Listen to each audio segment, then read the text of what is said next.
Covid crisis, Ladakh में चीन के साथ भारत का तनाव और संघर्ष, 20 भारतीय सैनिकों की मौत, चीन के ऐप्स को बंद किया जाना, आत्मनिर्भर भारत का बायकॉट, चाइना सरीखा अनुवाद होना, और इस सबके बीच भारत सरकार एक काम करती है। सरकार एक ऐसे बैंक से लगभग 9,202 करोड़ रुपए लोन लेती है जिसमें चीन की सबसे बड़ी हिस्सेदारी है, और इस पैसे का इस्तेमाल प्रधानमंत्री गरीब कल्याण योजना के लिए किया जाता है।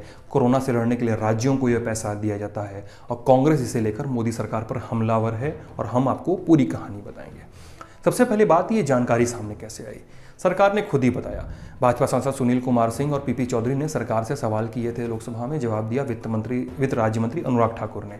किस बैंक की बात कर रहे हैं हम? Asian infrastructure investment bank, AIIB। इस बैंक में चीन का सबसे ज्यादा शेयर है। चीन के बाद भारत इस बैंक में सबसे बड़ा हिस्सेदार है। पहले जानिए सांसदों के क्या सवाल थे। पूछा, इस सरकार ने AIIB के साथ कोविड-19 सपोर्ट के लिए आर्थिक मदद का जो करारनामा साइन किया था, क्या वो फलीभूत हो गया है?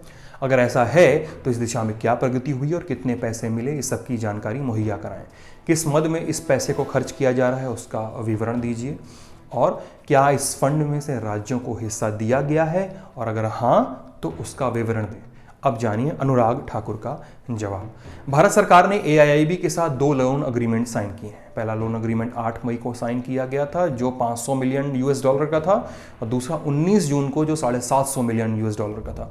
पहले लोन में से $251.25 मिलियन मिल गए, जबकि दूसरा वाला लोन पूरा मिल गया है, और इसका उपयोग प्रधानमंत्री गरीब कल्याण योजना के तहत किया गया है।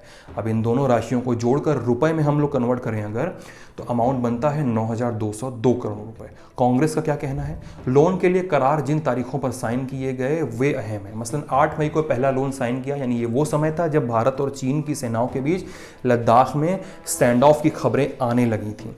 दूसरे लोन पर 19 जून को दस्तखत किए गए, यानी 15 जून, जिस दिन चीन ने भारत के 20 सैनिकों की गलवान में हत्या की थी, उसके 4 दिन बाद। अब इस लोन और इन्हीं तारीखों को लेकर कांग्रेस हमलावर हो रही है।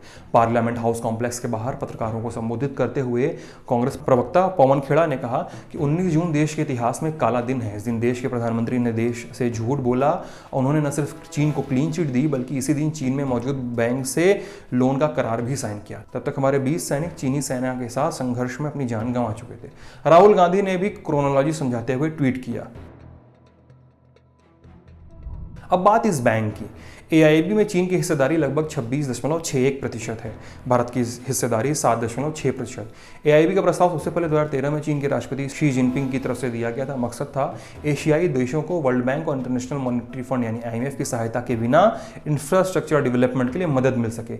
बैंक चीन की राजधानी बीजिंग में मौजूद है। कई जगहों पर यह बात कही जा रही है कि इस बैंक से लोन लेने का मतलब ये नहीं कि लोन चीन से लिया गया है। ये बैंक चाइनीज नहीं है, बल्कि चीन की सबसे ज्यादा हिस्सेदारी वाला बैंक है। इसमें चीन और भारत के अलावा कुल 100 देश हैं। अभी सरकार इस विवाद पर कुछ बयान देती है, बचाव करती है, सफाई देती है, आक्रमण करती है, तो वो हम भी आपको बताएंगे। मैं सिद्धांत हूँ, इस खबर को मैं ही लेकर आया था, और आप ललन टॉप देख रहे थे। बहुत बहुत शुक्रिया। खास जड़ी बूटियों से बना पेट सफा आयुर्वेदिक चूर्ण आज ही ले आएं। पेट सफा पहली रात से ही असर दिखाता है, और इसकी आदत भी नहीं पड़ती। पेट सफा, हर रोग दफा।